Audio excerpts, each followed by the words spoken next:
Hello and welcome to Wednesday, week number 4 conditioning workout. So we're going to grab a deck of cards here and we're going to separate the aces, the kings, the queens, and the jacks and make a little pile with those. Those are going to be the only cards that we're going to be using for this activity, so just disregard all the other cards.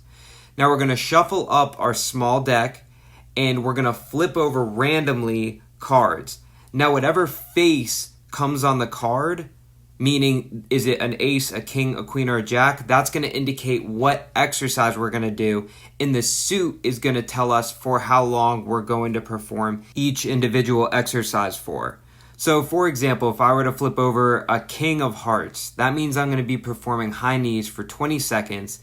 And if I were to flip over a queen of diamonds, that means I'm going to be performing mountain climbers for 30 seconds.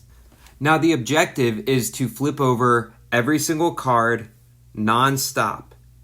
What I mean by that is once you flip over the ace, you perform your exercise, and right when you're done with your exercise, you are flipping over that next card and immediately getting into whatever it tells you to do. And you're going to do that for every single card throughout your deck. Once you've completed the deck, that is known as one round, okay? We're going to take a 1-minute break in between each round, and we're going to complete a total of 5 rounds.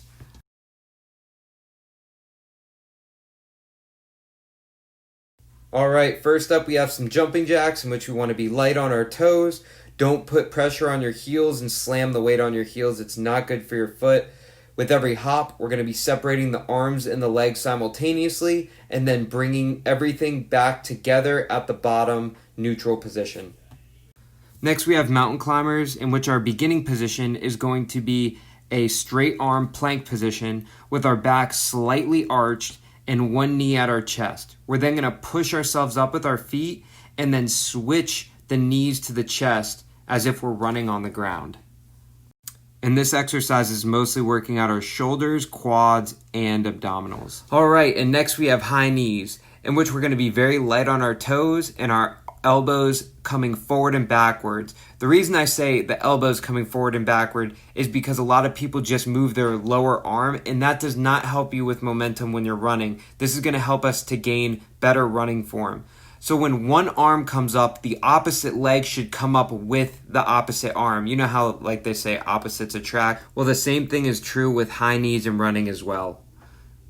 All right, and next we have heels to the heavens, in which we're going to lie down straight on the floor. We're going to put our hands to our sides for balance, and our legs are going to be straight. We're going to pull our legs up using our lower abdominals, and then we're going to push the legs upwards using the entire core. You'll notice when you're pulling towards you, when your legs are straight like that, it really puts a lot of pressure on the lower abs, and then when you're pushing, you have to use the entire ab to perform it.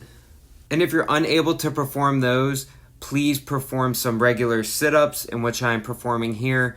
Legs bent and you're coming all the way up. It's not a crunch where you're only coming up a little bit. You're coming up all the way. Make sure that your chest hits the knees.